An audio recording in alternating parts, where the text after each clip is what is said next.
ರಾಮಲಿಂಗಾರೆಡ್ಡಿಯವರ ಮಂತ್ರಿಗಳು, ಸಾರಿಗೆ ಮಂತ್ರಿಗಳು, ಅವರ ನೇತೃತ್ವದಲ್ಲಿ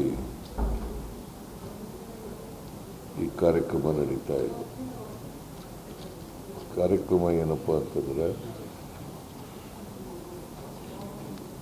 ನಗದು ರಹಿತ KSRTC ಆರೋಗ್ಯ ಯೋಜನೆ.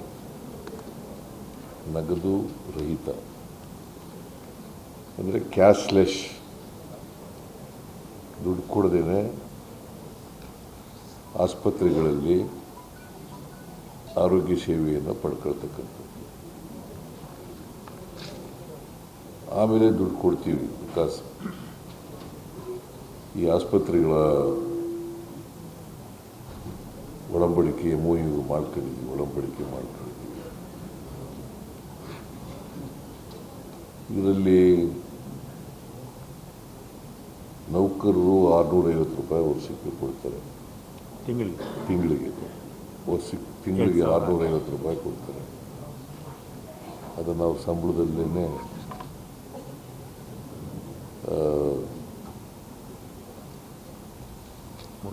ಮುರ್ಕೊಳ್ತಕ್ಕಂಥ ಕೆಲಸ ಮಾಡ್ತಾರೆ.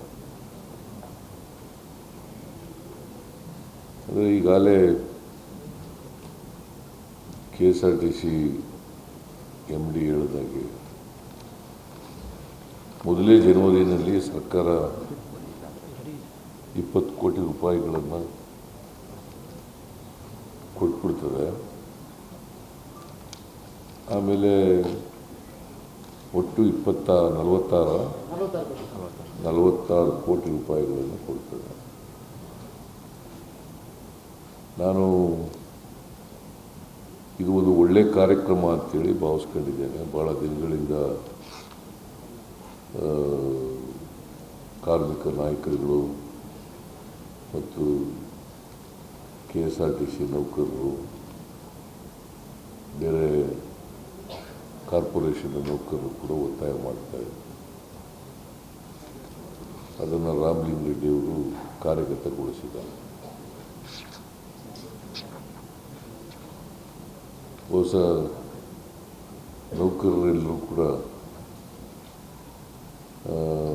ಇದರಿಂದ ನೌಕರರ ಕುಟುಂಬದವರಿಗೆ, ಅವರು ಬರೀ ನೌಕರರಿಗೆ ಅಷ್ಟೇ ಅಲ್ಲ, ಈಗ ನೌಕರರ ಕುಟುಂಬದವರು, ಅವರ ತಂದೆ ತಾಯಿಗಳು, ಮಕ್ಕಳು ಮತ್ತು ಅವರ ಹೆಂಡತಿ ಅಥವಾ ಗಂಡ,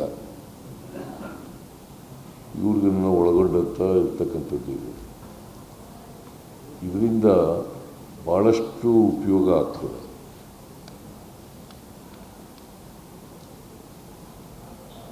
ಆಮೇಲೆ ಯಾರು ಕೂಡ ಈಗ ಅದನ್ನು ಹೇಳಿದ್ರು, ರಾಮಲಿಂಗಾರೆಡ್ಡಿಯವರು ಹೇಳಿದ್ರು, ಅವರು ಯಾವ್ಯಾವ ಸ್ಥಳದಲ್ಲಿದ್ದಾರೆ ಅಲ್ಲೇ ತಗೋಬೋದು ಅಂತ ಕಾರ್ಡ್ಗಳನ್ನೆಲ್ಲ ವಿತರಣೆ ಮಾಡ್ತಾರೆ. ಎಲ್ರಿಗೂ ಕೂಡ ಕಾರ್ಡ್ ಕೊಡ್ತಾರೆ. ಆ ಕಾರ್ಡು ತೋರಿಸಿದ್ರೆ ಆಸ್ಪತ್ರೆಯವರು ಮಾಡಬೇಕು. ಅವರಿಗೆ ಏನೇ ಕಾಯಿಲೆ ಬಂದರೂ ಕೂಡ ಆ ಕಾಯಿಲೆನ ಗುಣಪಡಿಸ್ತಕ್ಕಂಥ ಕೆಲಸವನ್ನು ಮಾಡಬೇಕು. ನಾನು ಎಲ್ಲ ಆಸ್ಪತ್ರೆಯ ಪ್ರತಿನಿಧಿಗಳಿಗೆ ಸೂಚನೆ ಏನಪ್ಪ ಕೊಡ್ತೀನಿ ಅಂತಂದರೆ, ಯಾವುದೇ ಕಾರಣಕ್ಕೆ ತಿರಸ್ಕಾರ ಮನೋಭಾವದಿಂದ ನೋಡಬಾರ್ದು. ಯಾವ ಆಸ್ಪತ್ರೆಯವರು ಕೂಡ ಅವರನ್ನು ನೆಗ್ಲೆಕ್ಟ್ ಮಾಡ್ತಕ್ಕಂಥ ಕೆಲಸವನ್ನು ಮಾಡಬಾರ್ದು. ಬಂದ ತಕ್ಷಣ ಅವರಿಗೆ ಹೇಗೆ ಬೇರೆಯವರು ದುಡ್ಡು ಕೊಟ್ಟು ಚಿಕಿತ್ಸೆ ಪಡ್ಕೊಳ್ತಾರೆ, ಅದೇ ರೀತಿಯಲ್ಲಿ ಇವ್ರಿಗೂ ಕೂಡ ಚಿಕಿತ್ಸೆ ಕೊಡ್ತಕ್ಕಂಥ ಕೆಲಸವನ್ನು ಮಾಡಬೇಕು.